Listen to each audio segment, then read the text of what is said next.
Good morning, good afternoon, and good evening. Welcome to another webinar sponsored by the Review of Political Economy.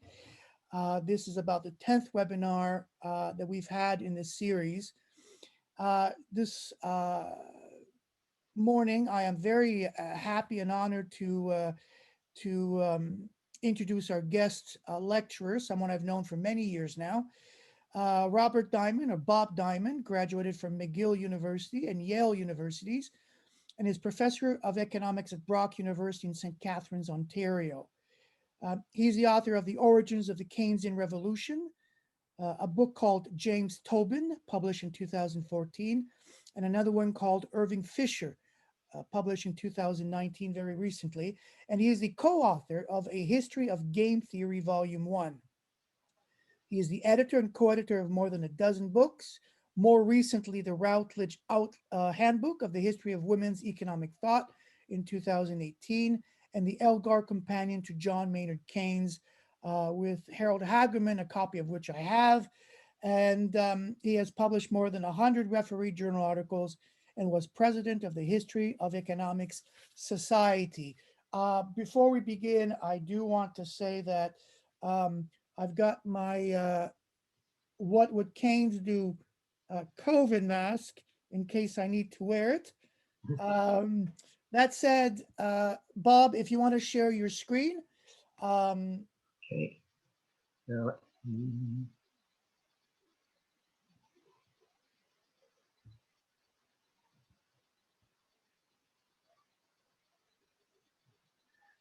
okay, so let me go.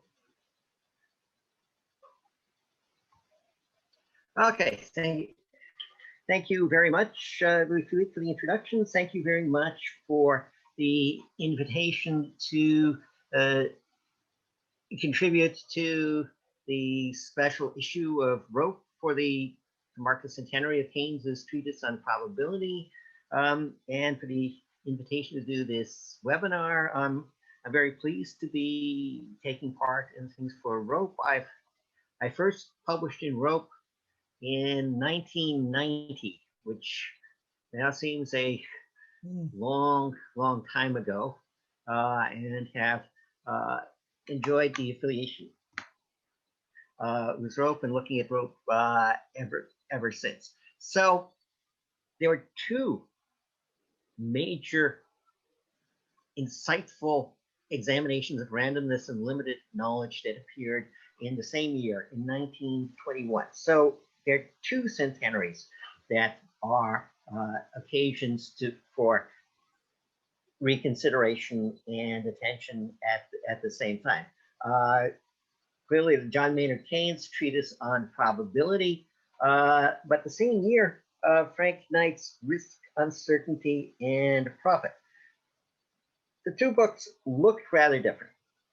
Keynes's treatise was a treatise on the philosophical foundations of probability, the first one to be published in English for 55 years. Frank Knight, on the other hand, was not presenting his work as philosophical, but as a theory of the explanation of profit, of pure profit as a payment for bearing uncertainty. But they had in common, these two people here shown at dates rather later than 1921, what they had in common was a central concern with the distinction between randomness that you can represent by a probability distribution and that hence you'd be able to ensure in rather innocuous, and randomness that could not be so represented, what Knight termed uncertainty. And it should point out that although Keynes, in the general theory 15 years later, uses the terms risk and uncertainty to distinguish between these two types of randomness, he does not do so in 1921. He has the concepts in 1921, but the terminology that he's adopting in the general theory is Knight's terminology about the difference between risk and uncertainty, even though Keynes in the general theory does not cite Knight's Risk, Uncertainty, and Profit. For that matter, Knight doesn't talk about that in his very hostile review of the general theory either. They emerged from two rather different intellectual traditions. If you look at the intellectual influences that are acknowledged in the two books, Keynes is acknowledging philosophers, and in particularly Cambridge philosophers. He says he's influenced by W. Johnson, by G. Moore, by Bertrand Russell, in other words, by Cambridge. You look at, they're mostly economists. Well, they're all economists, and they're primarily economists either at Cornell, where he wrote his doctoral dissertation, or at Chicago. Alvin Johnson, who suggested the topic for Knight's dissertation, Alan Young, who supervised the dissertation after Alvin Johnson left Cornell, John Maurice Clark, who helped Knight revise the dissertation to submit it for the Hart, Shafter, and Marks essay competition in 1917, where it won second prize, and I don't think anybody has any recollection of what essay might possibly have won the first prize any more than anybody now recognizes the names of the two people who were chosen prize fellows at King's College in 1907, when Keynes first unsuccessfully submitted his dissertation on probability. Then Jacob Weiner, who read all the proofs of the book and was helped transform it into book form. And then the one name here in this list that you won't recognize, who's actually, I think, the important one, Charles O. Hardy. C.O. Hardy, Knight's colleague at State University of Iowa, who was working on risk, who was at that point compiling an anthology on risk and risk bearing at a much more applied level for the insurance industry. And actually, I think Hardy had more influence on Knight than the better known names like Alan Young or Jacob Weiner. But there's one also a slight irony. Between Keynes' treatise on probability and Knight's Risk, Uncertainty, and Profit, the only one who cites and the work of John Neville Keynes on the scope and method of political economy is Knight. John Maynard Keynes does not cite John Neville Keynes, his father, but Knight had. Now, both these books were revisions of pre-war dissertations. Keynes in the fellowship dissertation with King's College, Cambridge, Knight for a PhD at Cornell.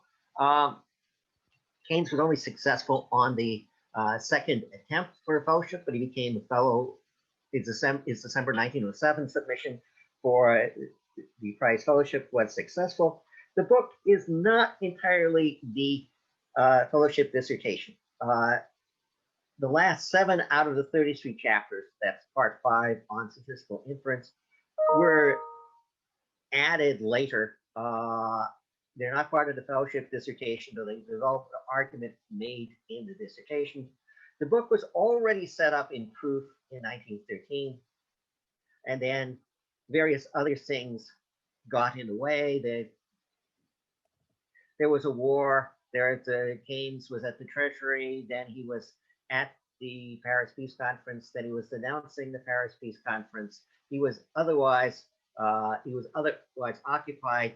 He ended up eventually publishing the book in 1921 after making a lot of changes to the proofs that had been set up in 1913.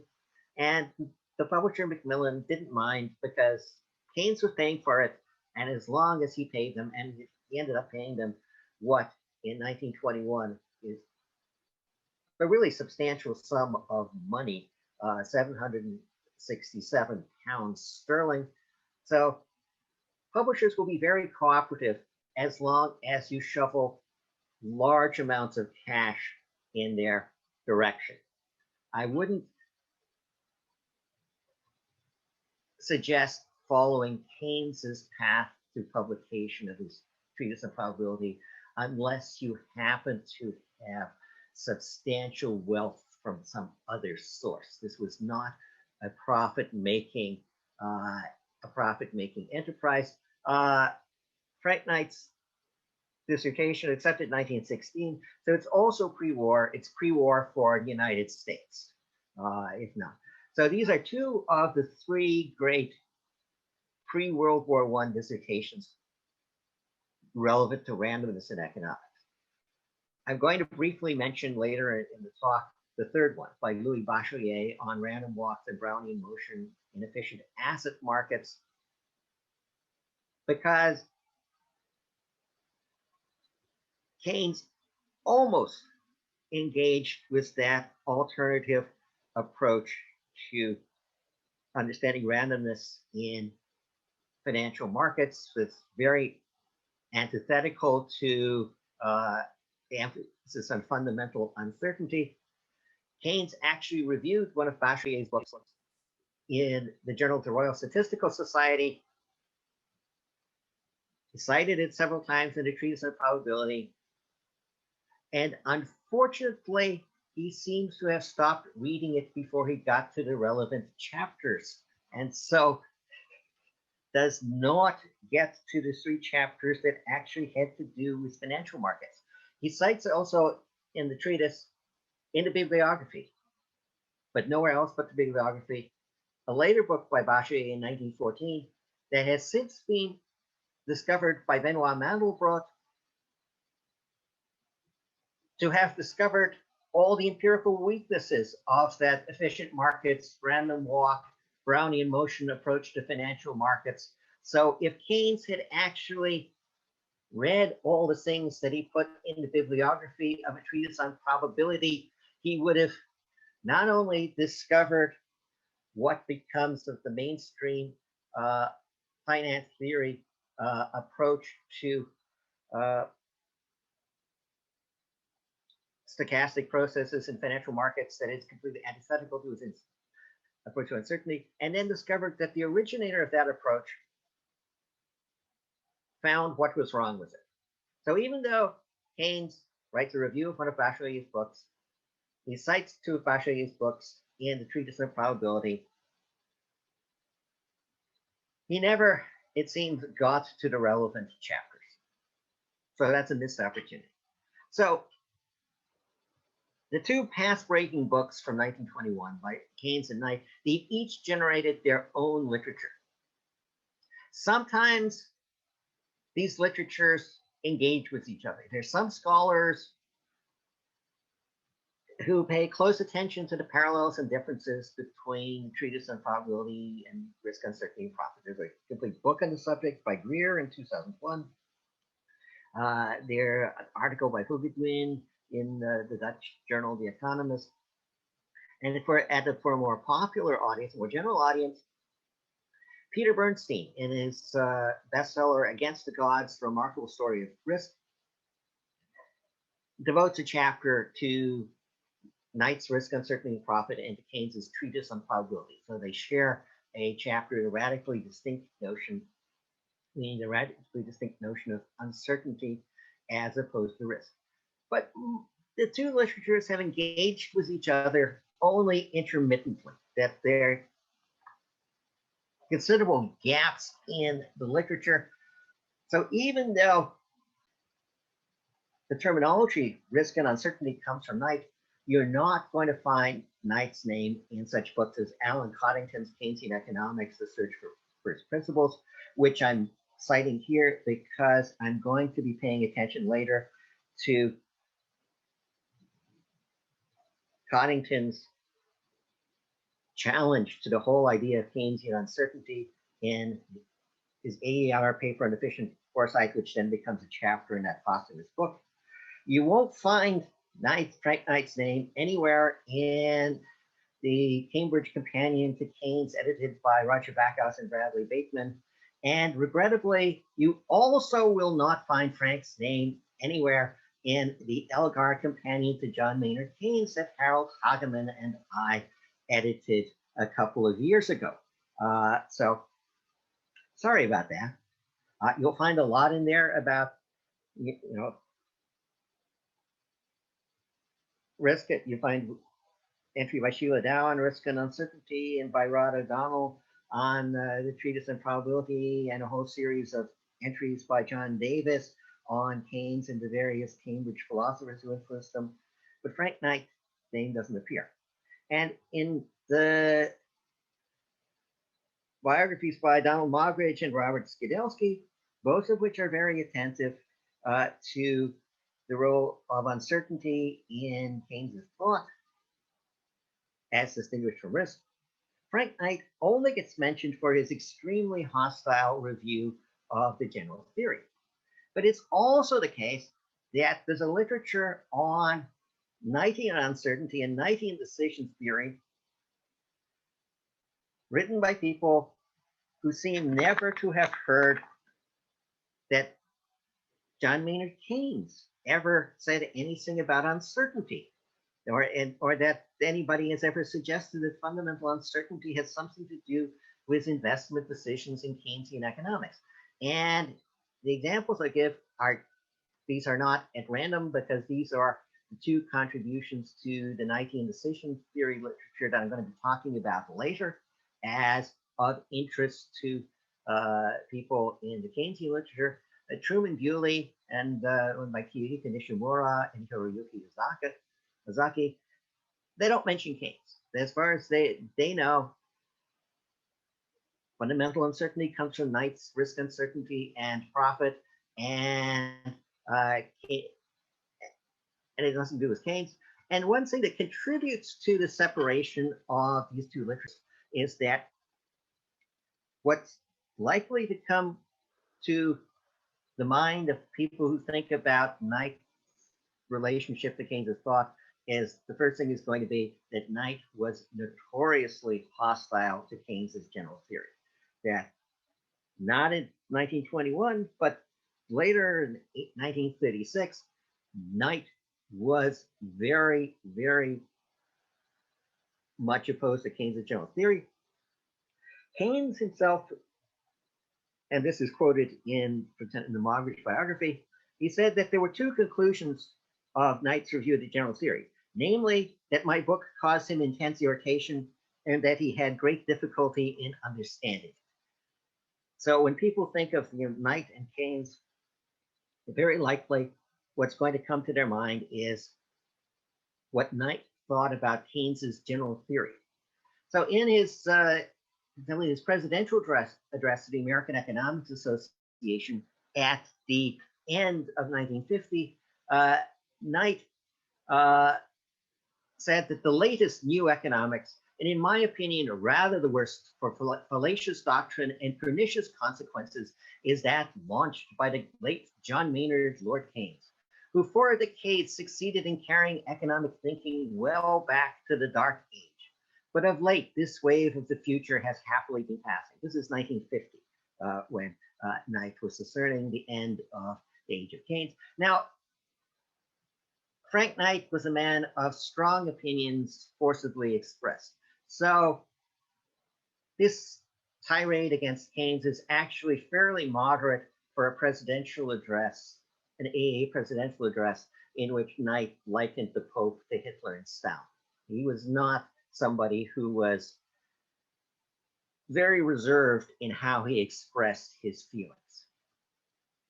But despite the differences between Keynes and Knight on matters other than uncertainty, and despite the quite striking differences in style and intellectual origins between their 1921 books, the concept of fundamental uninsurable uncertainty stems jointly from both of their 1921 volumes, from Keynes' Treatise on Probability and Knight's Risk, Uncertainty, and Profit. The two resulting literatures have important things to say to each other, and not just for getting the history in balance, but for understanding the role of uncertainty in economics, not just in the history of economics, but its role for economists now. The two literatures, sometimes they talk to each other, but a lot of the time they don't. A lot of the time, the two literatures progress without recognition that they have something to share with each other. So, in particular, I'm going to offer as an example some contributions to Keynesian decision theory, the ones I met by the author I cited earlier, by Truman Bewley and by Nishimura and Ozaki, that I feel offer a response to a particularly formidable critique of Keynesian uncertainty by Alan Connington. Like Alan Connington, in an AAR article in 1982, Deficient Foresight, a troublesome theme in Keynesian economics, and then his posthumous book the next year on Keynesian economics, A Search for First Principles, argued that either uncertainty is completely innocuous because it can be reduced just to risk, or else it's going to be indiscriminately destructive, undermining the ability of economists to say anything about anything whatsoever. The first of his two alternatives,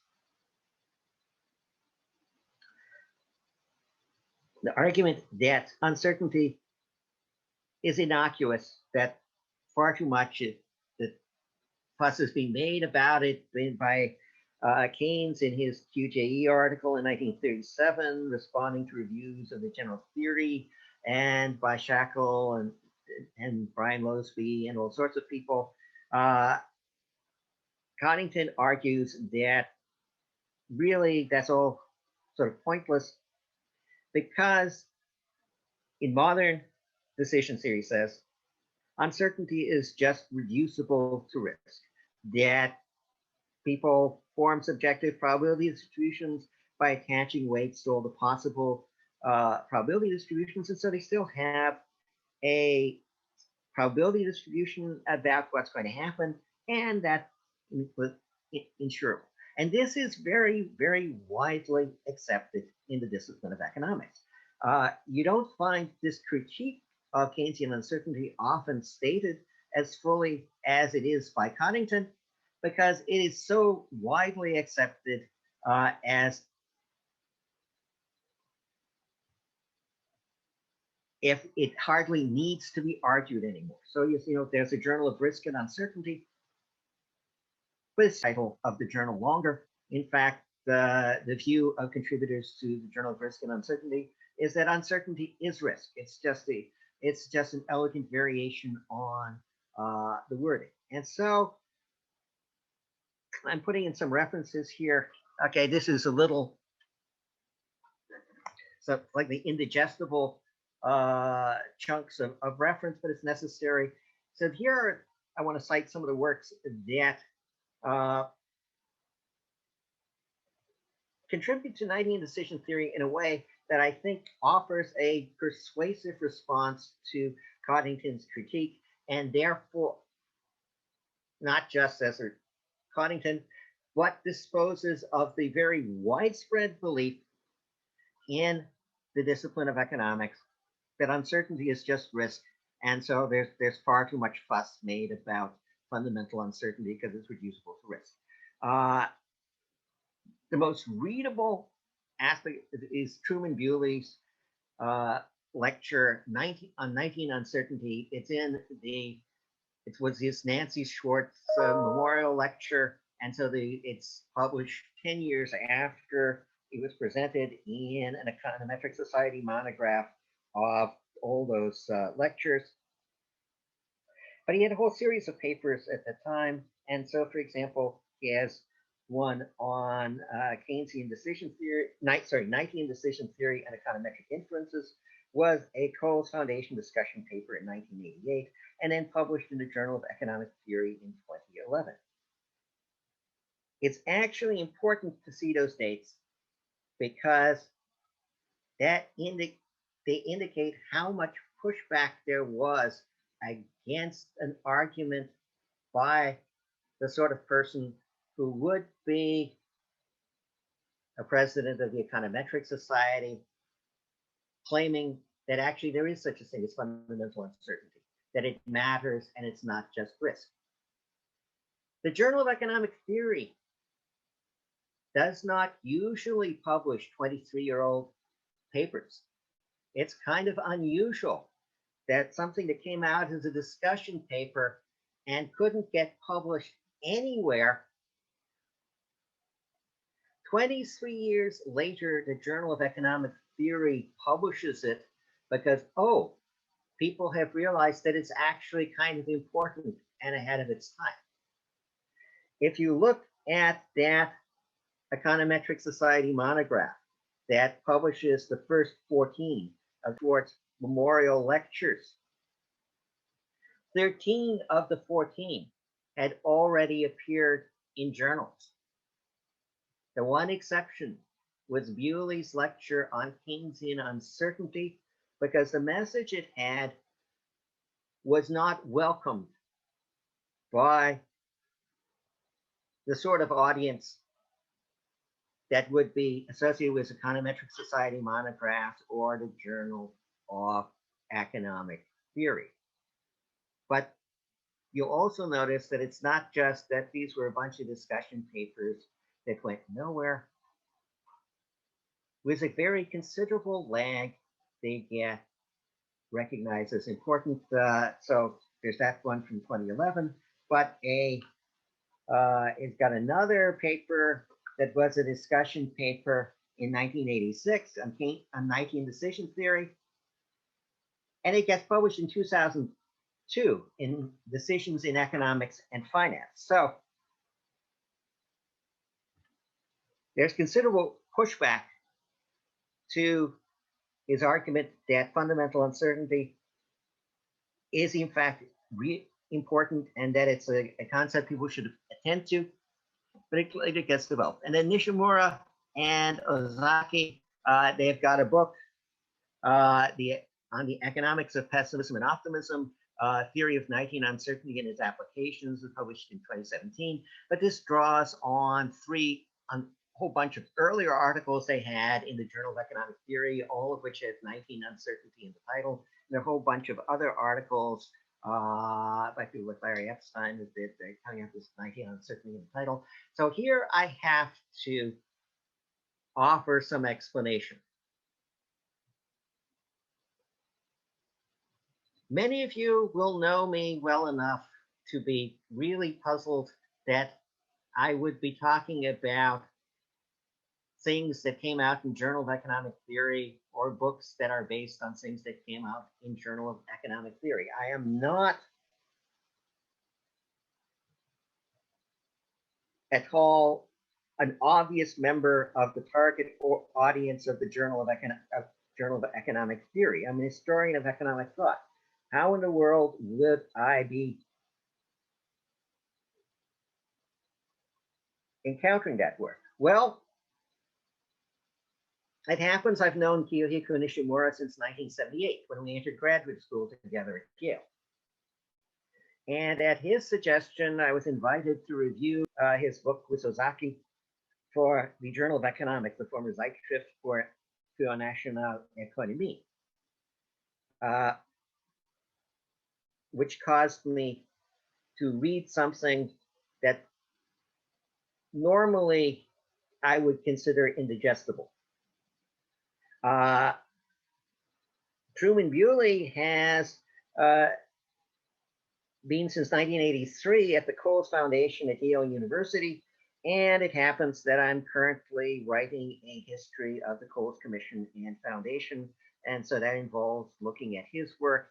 And also, because I've also done work on the history of women in economics, I had occasion to look at the collection of Nancy Schwartz memorial lectures, because it's not that often that a female economist is honored by having a lecture series endowed in her memory.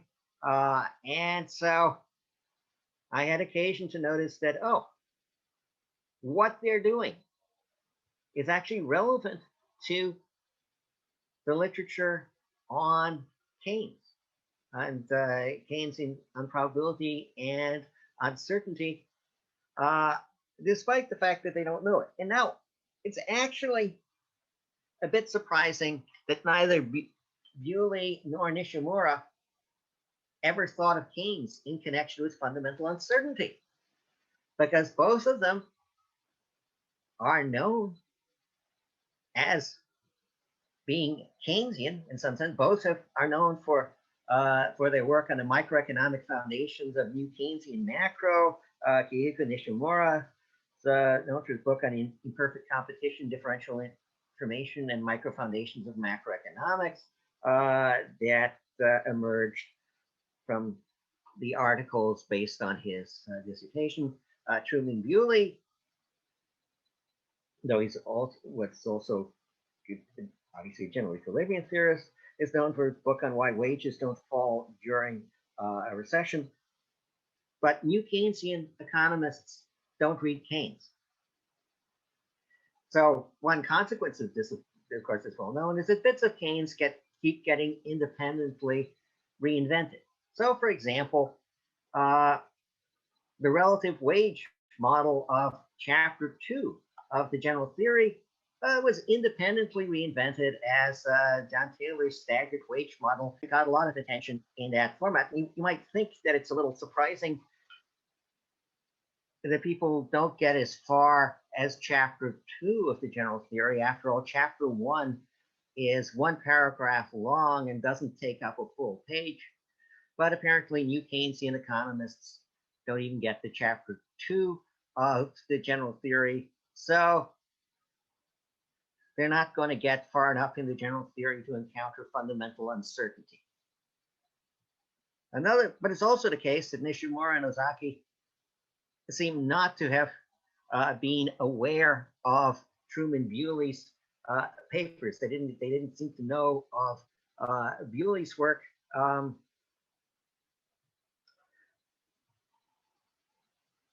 Kiyuko and I would have left graduate school at Yale a year before Bewley arrived, so they didn't overlap. So what Keynes is doing was rejecting the frequentist theory of probability. People like Richard von Mises saw probabilities as empirical regularities. You're looking at repeated events and looking for empirical regularities. Keynes, on the other hand, said the theory of probability deals with the relation between two sets of propositions, perception of which, together with the knowledge of the first set, justifies an appropriate degree of rational belief about the second. But the perception of some relations of probability may be outside the powers of some or all of us. What we know and what probability we can attribute to our rational beliefs is therefore subjective in the sense of being relative to the individual. But given the body of premises which our subjective powers and circumstances supply to us, and given the kinds of logical relations upon which arguments can be based, in which we have the capacity of perceiving the conclusions which is rational for us to draw, we stand to these premises in an objective and wholly rational relation. The weak point of this is, and that offers the entry point for Frank Ramsey's critique, is the concession that perception of some of these logical relations may be outside the powers of all of us, not just of some of us, that it may be impossible for anyone to perceive these logical relations. And that concession opens up the opportunity of a critique from the standpoint of subjective probability by Frank Ramsey, a rather extraordinary prodigy at Cambridge. He was a senior wrangler, so the highest grade on the mathematics precoce and a philosopher. And he reviews Keynes's treatise on probability in the Cambridge magazine at the ripe age of 19. He's otherwise occupied that year translating Wittgenstein's Tractatus. I mean, the next year he reviews that Wittgenstein's Tractatus in mind. But then beyond that review, he then goes on to present a paper on truths and probability to the Cambridge Moral Sciences Club. It's published posthumously because he died at the age of 26. Most people, if they died at the age of 26, would not be,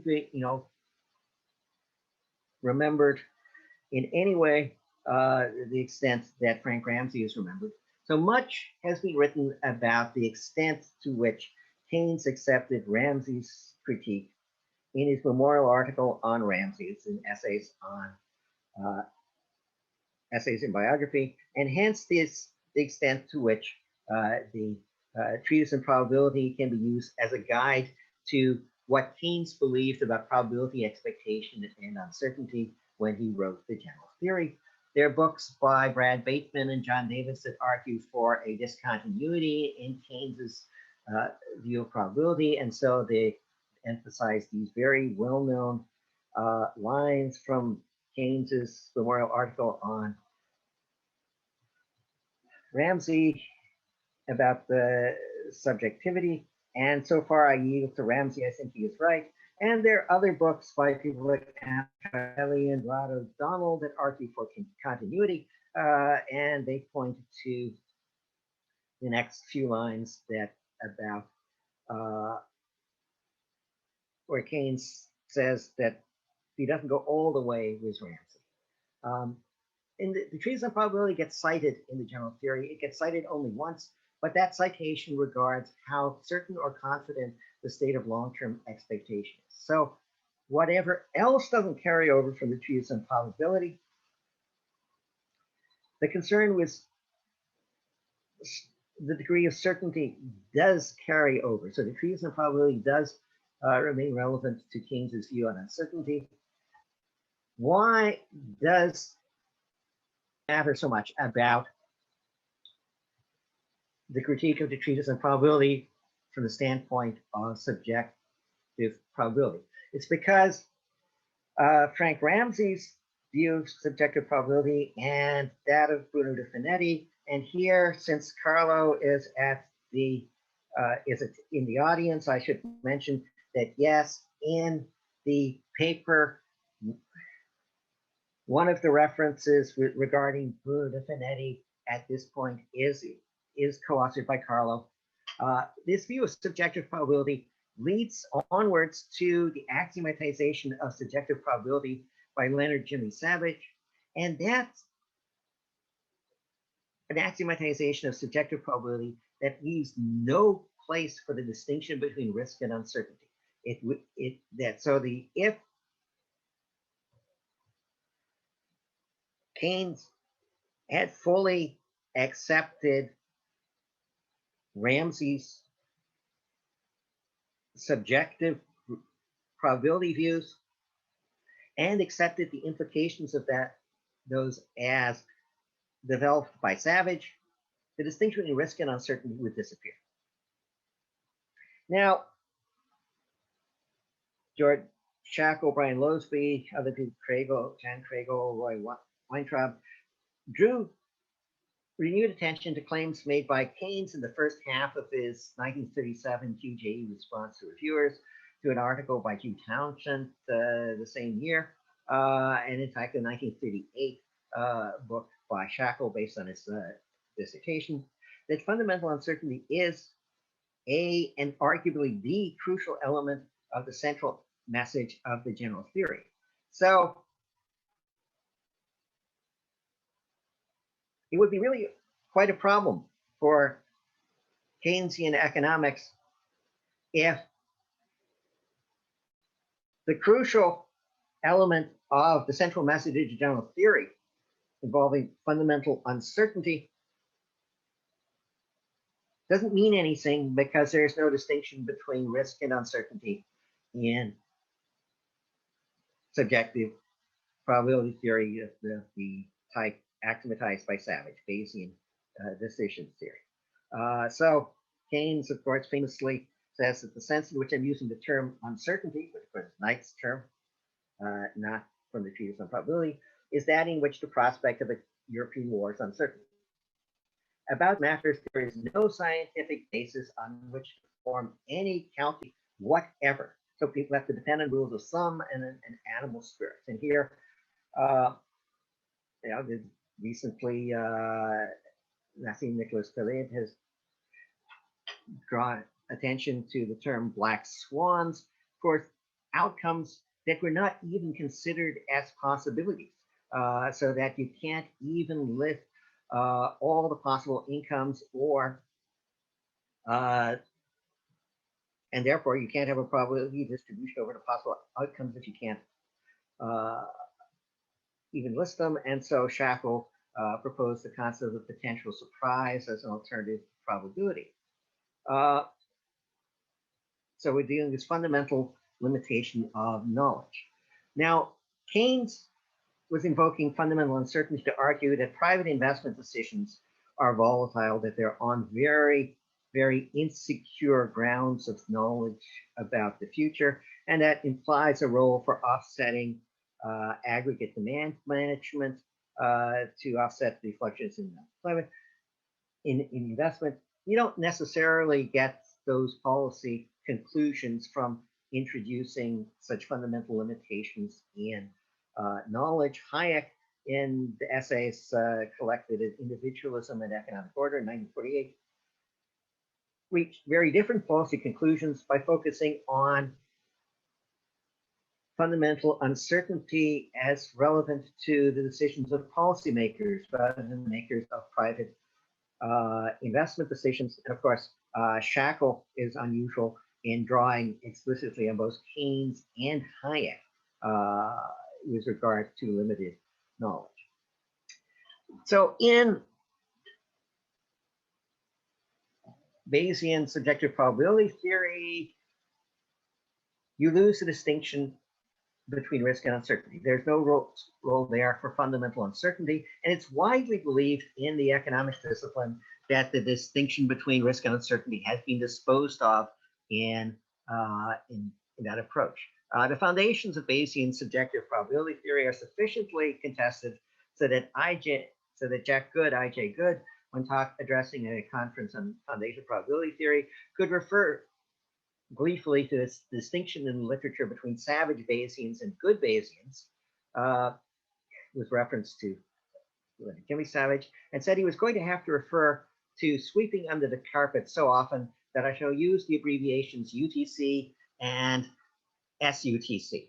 But one thing that all these varieties of Bayesian decision theory have in common is that the disappearance of fundamental uncertainty.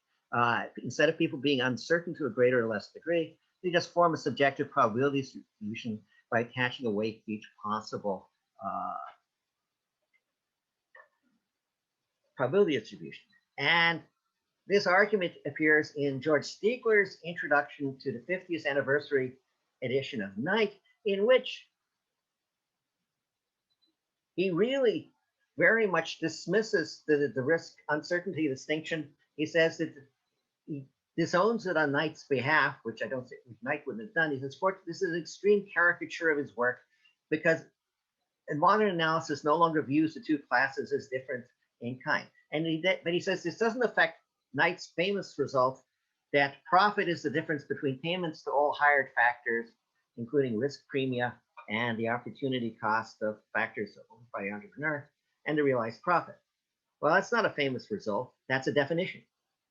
And Stiegler's also ignoring the prospect that unless there's something wrong with markets, the risk premiums will eliminate all the pure profits. So this erasure of the risk uncertainty distinction is also key to Coddington's critique. Coddington called into question the idea that there's anything peculiarly subversive in the analytical consequences of broaching problems of uncertainty in economic decision making. I shall argue rather that as an analytical issue, it is, depending on how it's handled, either innocuous or else quite indiscriminately destructive. Innocuous if there is no distinction of risk and uncertainty, indiscriminately destructive if all decisions are affected by fundamental uncertainty, Coddington took the view that if there's fundamental uncertainty, you can't say anything, and that Keynes should not have gone on from the first half of his 1967 QJE article, where he rejects the pretense of knowledge we simply do not know, to go on to the second half of the article, where he does some comparative static examples, exercises on the assumption that you know stable consumption function and you know the multiplier. So was Coddington correct? Is fundamental uncertainty either innocuous or is it indiscriminately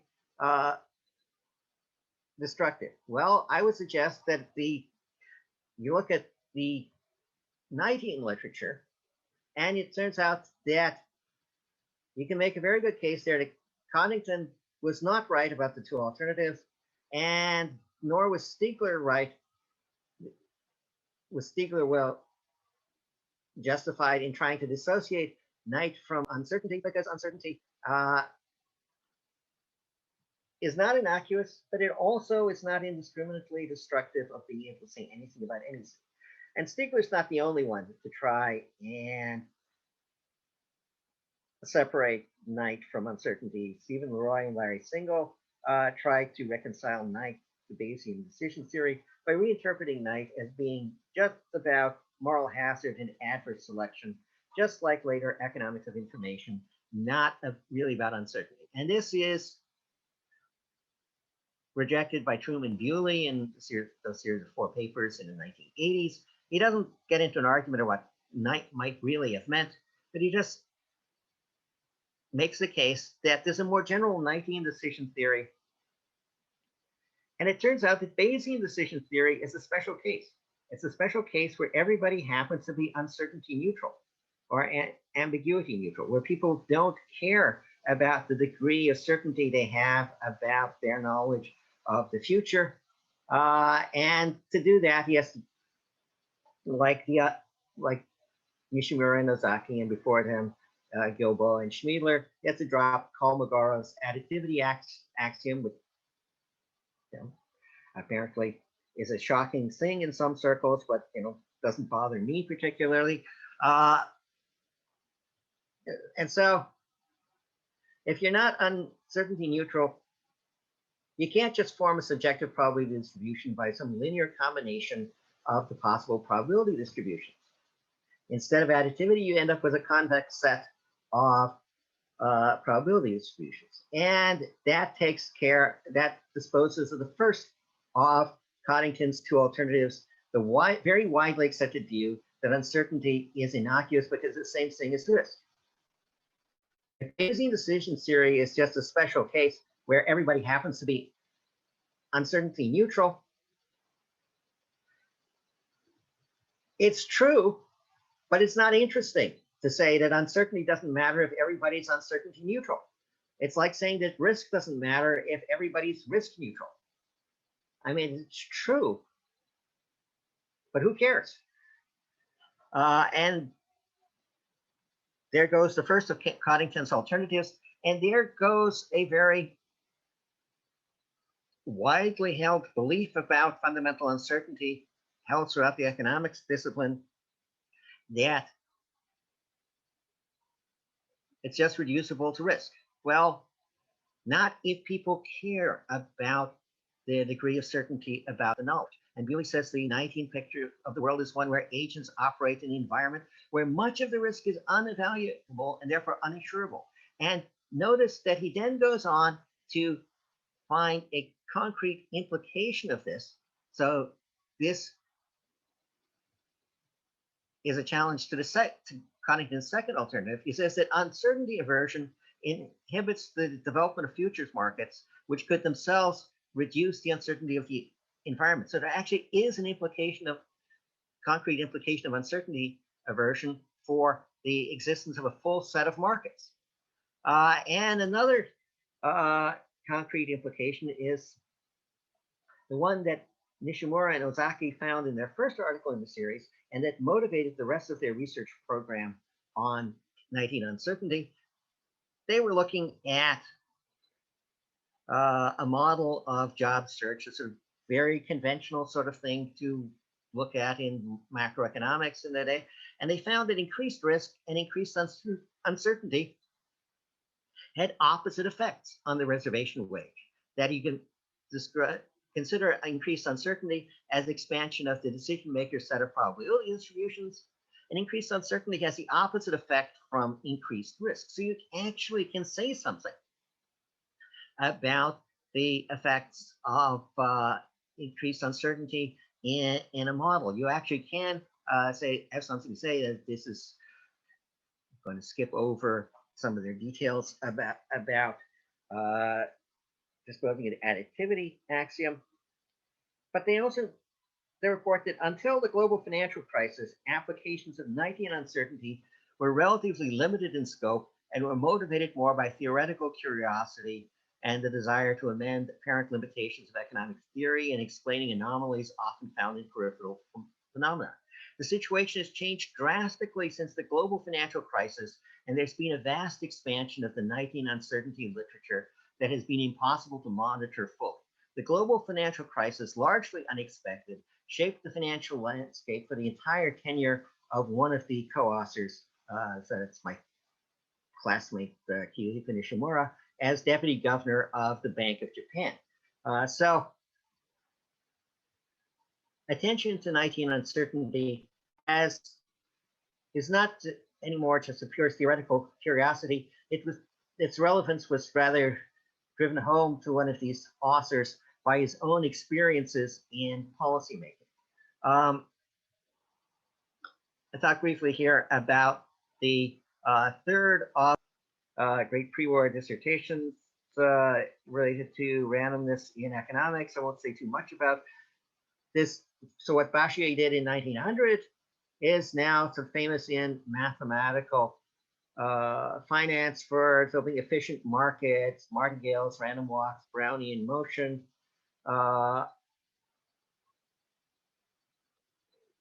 But Keynes misses this. When he reviews Bachier's 1912 book, along with books by Markov and Poincaré, he didn't seem to get to the chapters about the applications of financial speculation. But also what's perhaps more unfortunate, I mean, he presumably stopped reading as soon as he realized that it was a frequentist book concerned with empirical regularities. But he didn't miss what Benoit Mandelbrot calls Bachier's second achievement, that in the 1914 book that Keynes lists in his bibliography, Bachier, having discovered the Gaussian random walk model, found its weaknesses. That it's Bachier himself who found that if you look at, if the sample histograms are going to have tails that are fatter than you'd expect in the Gaussian case. And he also noticed that no reasonable mixture of Gaussian distributions could account for the sizes of the very large exponential changes. So if Keynes had read further in the two books by Bachier that he cites in the treatise on probability, he would have discovered not just the random walk efficient markets approach to financial markets that became so popular from the 1960s, and it's so antithetical to Keynes's own emphasis on uncertainty. He also would have discovered Bachier as early as 1914, discovering what was wrong with that approach long before it ever became fashionable, but Keynes missed that. So by the time that Knight reviewed the general theory, Knight's intellectual interests had moved on from uncertainty. Keynes adopted Knight's terminology, risk and uncertainty, but refers only to his treatise on probability, the chapter on the weight of argument with regards to how certain people are about their expectations. Despite their very unfortunate collision over the general theory, their 1921 books stand as the two sources of fundamental uncertainty. But they've generated two literatures that have interacted only intermittently. But bringing those two literatures together is not just a matter of achieving historical balance. And then, of course, in terms of getting the history right, it's important to notice that the idea of fundamental uncertainty originates at the same time in two separate books that look, fairly different, that have different intellectual backgrounds. They're both revising pre-war dissertations, but they're both introducing and emphasizing the idea of fundamental uncertainty. But also, I would encourage people in the two literatures to look at each other, because there's things they can gain. So here I'm offering just as an example. I'm not saying that this is, what should be emphasized, but just as an example that show that you can learn something from one to the other. They're the contributions on Nietzschean decisions theory that provide the response to Alan Coddington's challenge to Keynesian uncertainty. Because the fact that the risk uncertainty distinction disappears in Bayesian decisions theory ceases to be so important once you realize that Bayesian decision theory is just a special case of a more general decision theory in which everybody is assumed to be uncertainty neutral.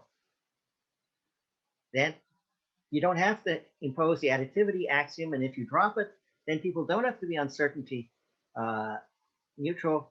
Uncertainty is not going to be innocuous because it's the risk. Uncertainty reduces the risk only if everybody happens to be uncertainty neutral, and why should they be? And they also provide a responses to Coddington's second alternative, that uncertainty is not quite indiscriminately destructive. On the contrary, that economists still have things they can say. In a world without the additivity axiom, you may have to work a little harder to say things in a world of uncertainty, but there's still things you can say. So the centenary of these two great works provides an occasion for bringing together two literatures for their mutual benefit, two literatures that have on occasion engaged with each other, but have done so only intermittently. So thank you very much. Questions, comments?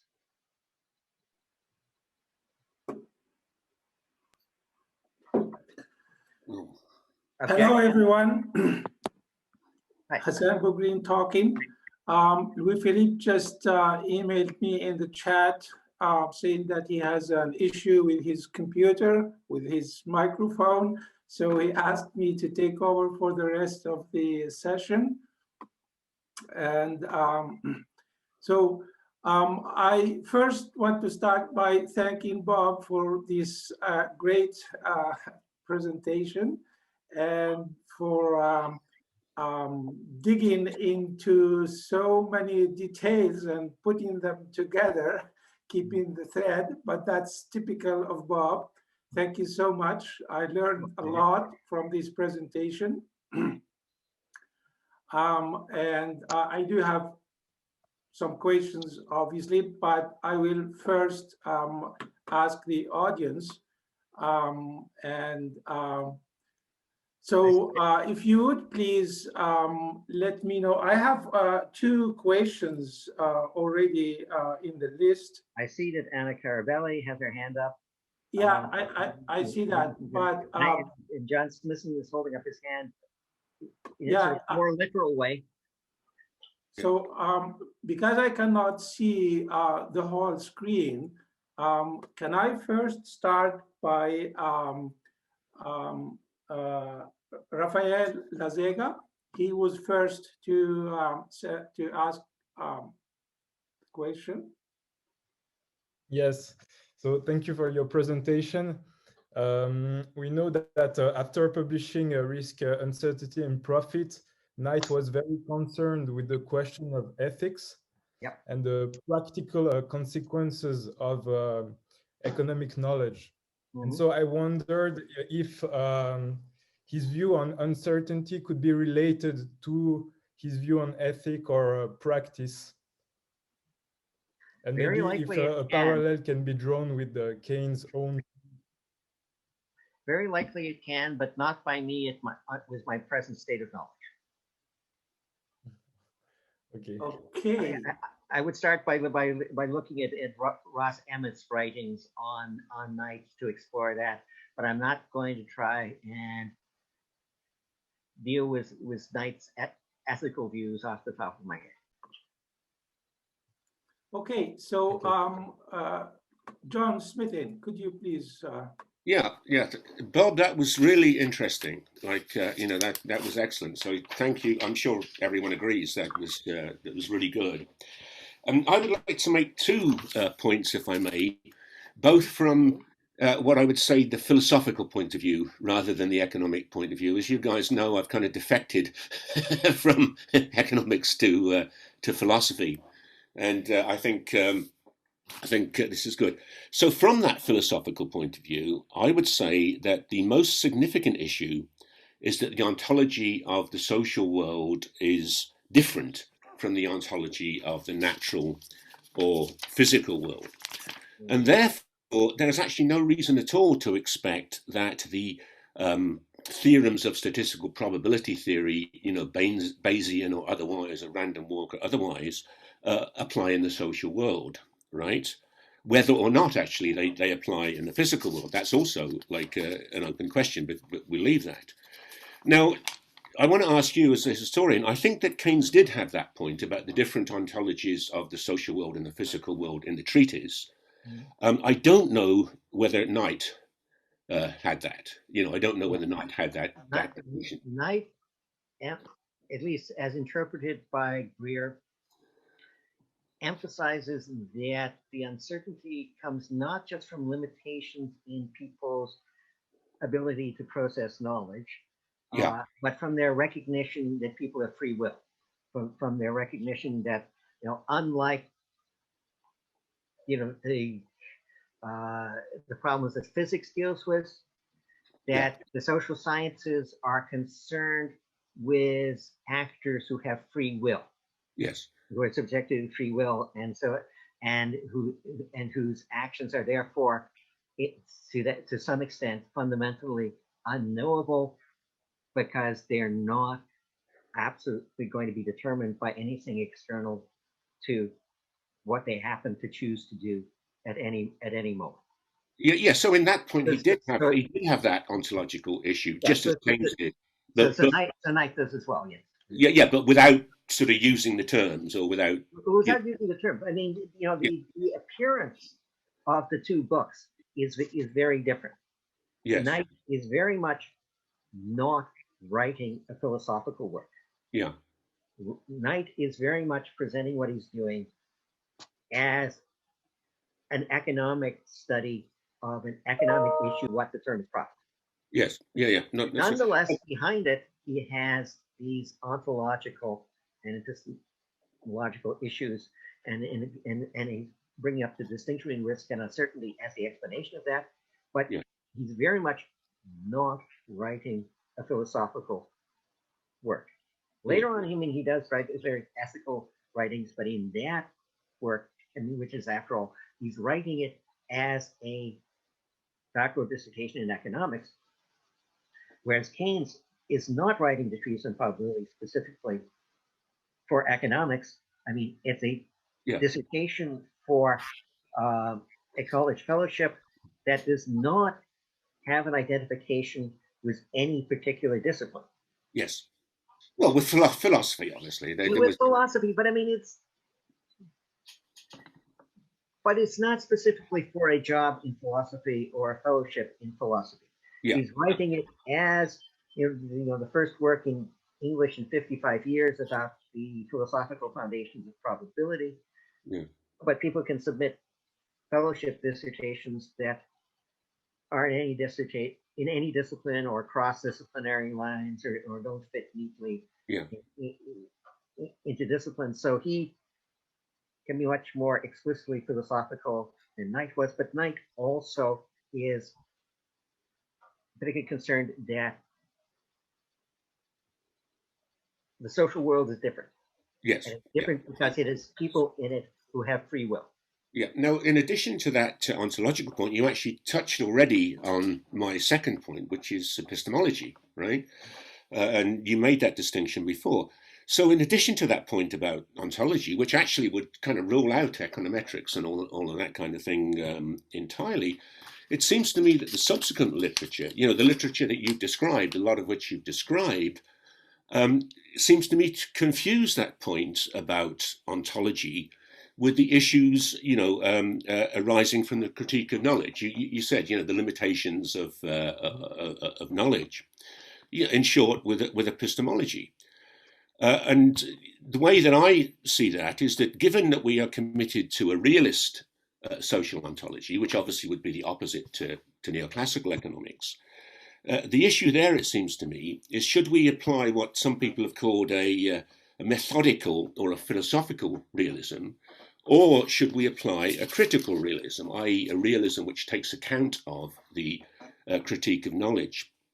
And I would argue from what you've said and from my own knowledge that the bulk of the subsequent literature opts for the critical realist route, I would say. If we do opt for that, it seems to me, then ultimately we have to acquiesce to what people have called like Shackles nihilism, or, the subjectivism, right, of the Austrians. We have to go down like also an idealist route, if you will, into subjectivism. If we adopt methodical realism, then regardless of fundamental uncertainty is a fact in the social world, nonetheless, we can have a coherent macroeconomic theory. Like we don't have to throw up our hands and say there's nothing we can say about economic theory. And in a sense, you could say that that's the route that Keynes himself took, in the general theory. We have fundamental. He certainly was not throwing up his hands. I mean, Coddington does have a point that when Keynes goes in the first half of his QJE article to the second half,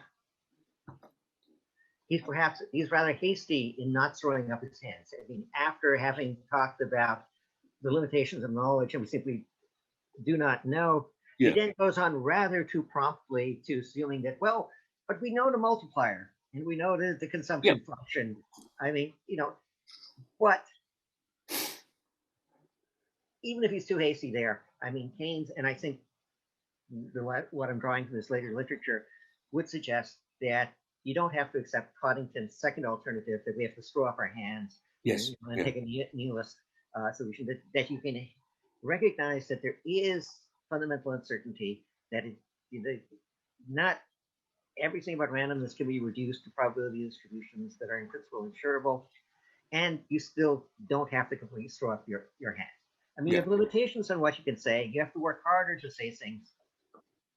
Yes. But there's still things that can be said. Yeah, that is very nice discussion. Can I just finish off that, because what Bob has said is important. I think the distinction is, as I said, is the difference between a methodical or philosophical realism, what Dancy Mendoza called a realism per totum viam, a realism all the way, right, and rather than critical realism. So, I agree with you that Keynes probably made too much concession to, quote, critical realism. But his way out, that he would not be criticized for knowing the multiplier and things like that, would be to apply, realism per totum viam. Sorry, Hassan, I just wanted to... No, that's fine. Because Bob had kind of summarized the whole issue very nicely, I thought, in that. Yeah. So, I'd also try to sidestep some of these issues that go way beyond what I can deal with in a paper of finite size. Yeah, no, quite right. Thank you both, John and Bob. So I'll go to Anna Carabelli.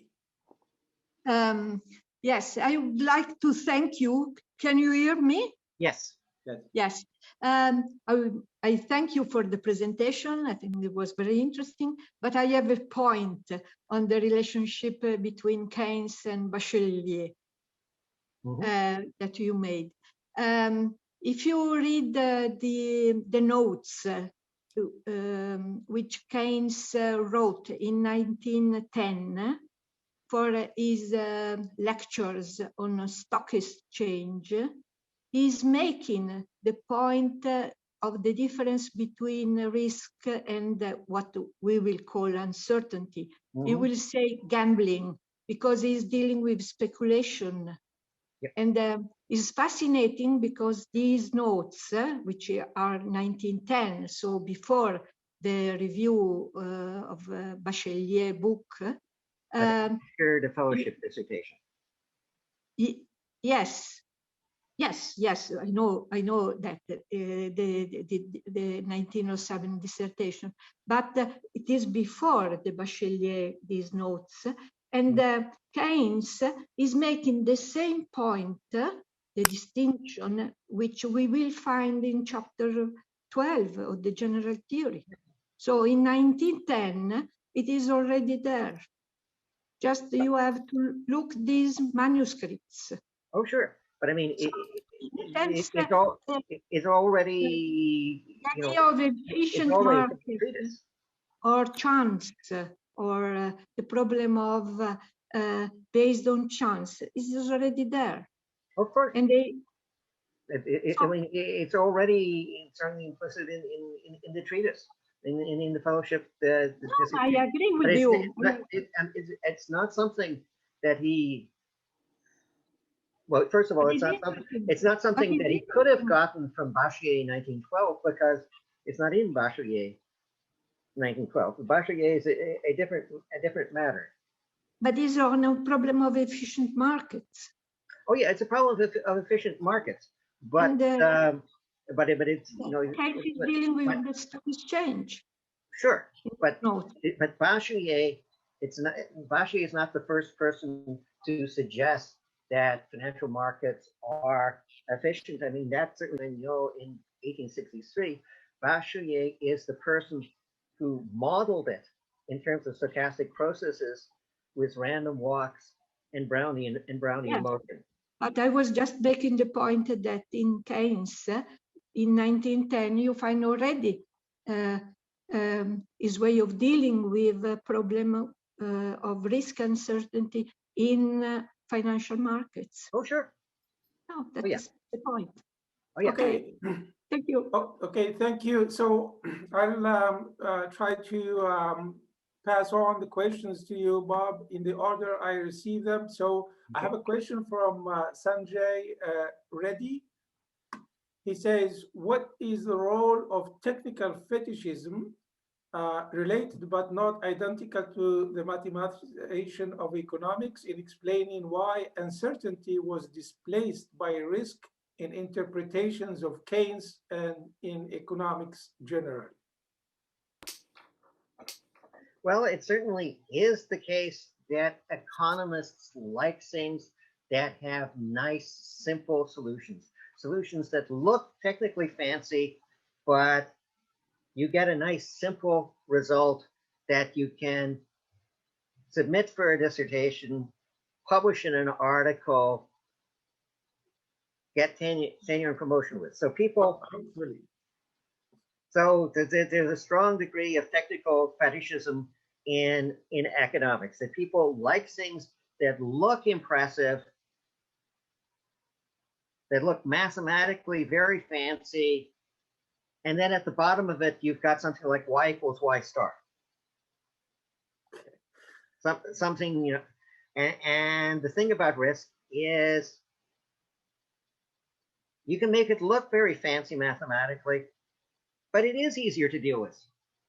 And being easier to deal with, it's easier then to produce the sort of results that will get a young scholar publications and tenure. Okay, thank you. Next, Najib Khan. Nice to see you, Najib. Oh, thank you so much, Hassan. Okay, go ahead with your question. First of all, thank you so much, Robert, for a wonderful presentation. And it is a treat to not only listen to Robert, but see John and see Hassan and all my dear friends, and obviously on top of everyone, Louis-Philippe. So thank you, Robert. My question is not specific to your presentation, but I am someone who obviously loves Keynes, but English is not my second or even third, maybe perhaps fourth language. Yeah. So when I read contemporary economists such as my friend John Smithen, when I read his book History of Money, when I read Minsky's book Stabilizing an Unstable Economy, it seems very interesting to me, and I keep reading it and reading it. But when I read Keynes, it's I don't know, it gets boring, and often I don't understand. So you being kind of historian in this field, and perhaps John can jump in, help me and help people like me who are kind of English being their second, third language, how to understand Keynes. Are there any other references? Thank you. Well, there are lots of references, but for enjoying the reading of Keynes, I strongly recommend the Essays in Persuasion and Essays in Biography. Rather, I would not recommend the Treatise on Probability as a page turner. It's much better to read the Essays in Persuasion and Essays in Biography. In connection, well, what I would suggest, actually, since you mentioned Minsky, is read together Minsky's book, John Maynard Keynes, and read chapter 19 of The General Theory. Read those two together. And, well, my own prejudice is to also read Fisher's Debt Deflation article, which is the other source of Minsky's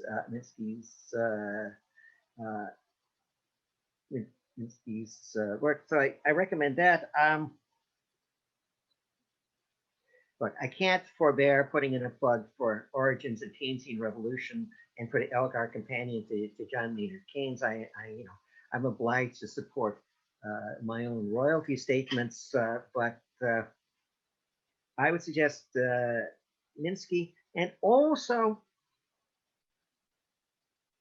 back in 1997, Jeff Harcourt and Peter Riach edited what they called a second edition of the General Theory, in which a number of scholars were both writing as if they were Keynes, reflecting back on the General Theory after 10 years, and then also writing in their own persona. So in addition to the Minsky volume, I'd strongly recommend that 2-volume set edited by Harcourt and Riach as something to read about Keynes. Okay, thank you. Next is Ignacio Perottini. Thank you very much. Well, first of all, of course, thank you, Robert, for such a wonderful and enlightening presentation. I learned quite a lot. And also thanks to Louis-Philippe for organizing this wonderful webinar. I have just a very simple question. Around those years, Kaleski also wrote a paper on risk. What did you make of his case in terms of your discussion of Nietzschean and Keynesian uncertainty and risk? Is it relevant? I mean, his argument? I think that Kaletsky's paper in the 30s on the critical increasing risk doesn't even require the concept of fundamental uncertainty to be interesting and relevant. I mean, even just within risk, his argument holds. So I think, in fact, he was quite appropriate in using the word risk in the title rather than uncertainty. Okay, thank you. Thank you. Next is Eric. Eric, come. Thank you very much. I greatly enjoyed this. I'm looking forward to reading Bewley. I've downloaded several of the papers you were pointing to. Those are approaches I wasn't familiar with, but they differ greatly in how easy they are to read. I strongly suggest starting with his Nancy Schwartz lecture, which I think it has no mathematical notation in it whatsoever. It gives the intuition, and then yes, but the thing is, I would start with the intuition and then go on to the technical things. Okay, thank you. Rather than the other way around. All right, thank you.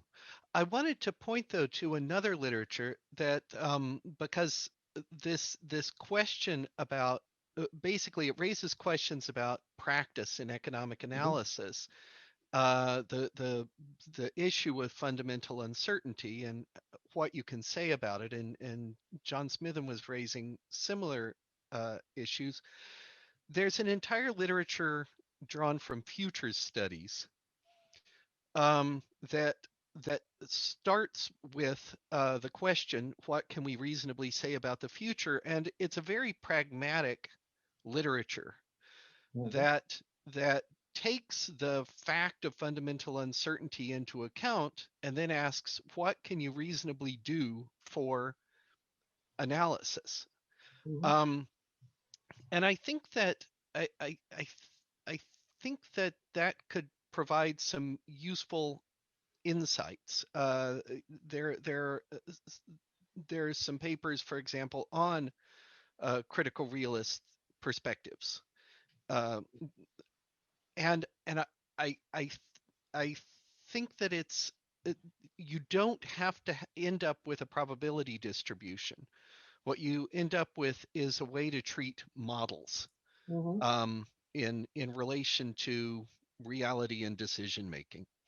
And I just wondered if you had any reflections on that. And I realized by not having yet read Bewley, I don't know if he kind of takes that approach or not, but I would just put that forward as a way to address uncertainty in a practical way in terms of practical analysis. Yeah, that seems, to be where the arguments that I was referring to would point towards. You don't have to have a probability distribution, and if people aren't uncertainty neutral, you're not necessarily going to, but you can still say things about the future. You can still, discuss things. Bewley would not, I think, be referring to any of that literature because, of course, the reason that he got so much pushback and said such tremendously long delays in publishing is that, of course, he's somebody within the community of general equilibrium theorists and addressing himself to that. But this is why he also got so much pushback when he got the idea of, well, if you want to find out why wages don't get cut during recessions, why don't you ask people? Why, talk to the people involved in collective bargaining and, ask them what they did, which is considered a very shocking thing for general equilibrium theorists to do. And but, given his stature, he couldn't be done professionally.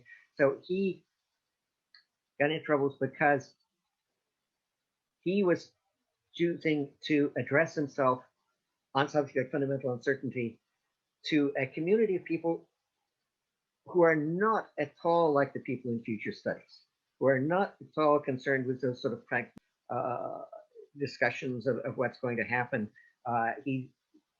He's arguing with, the most narrow neoclassical mathematical general equilibrium types, and he's telling them about fundamental uncertainty, which they really, really were not happy to hear about. Okay, unfortunately, we're running out of time, but I'll take one last question, and because we have other commitments, including a presentation very soon by Marc Lavoie. So I'll take one last question from Carlo. And please make it short. And, yes. Yes, thanks. I'll be very brief. Of course, thanks, Robert. There is something important I think is missing. And there are lots of important things missing from this paper. Yeah, it's but this is important. Sorry, but this is important because it relates to the modern literature. In Knight, you have unmeasurable risk, which is uncertainty. But on unmeasurable, he didn't build something on, in a sense. I mean, In Keynes, in the treatise, you have something similar in non-numerical probabilities. But the fact is that these non-numerical probabilities, on these, Keynes elaborated a lot. So when you distinguish the savage Bayesianism from good Bayesianism, good Bayesianism is based on the theory of probability, not the philosophical part, of course, the technical theory of probability of Keynes. So this is important. I think this is something missing in the understanding of also of modern decision theory, when they still quote nighttime uncertainty and not Keynesian uncertainty. This is exactly because they don't really know this important difference, I think. Sure, they don't know the differences. In fact, they're, I think, completely unfamiliar with the original sources, with the original books. They've become just names, just labels.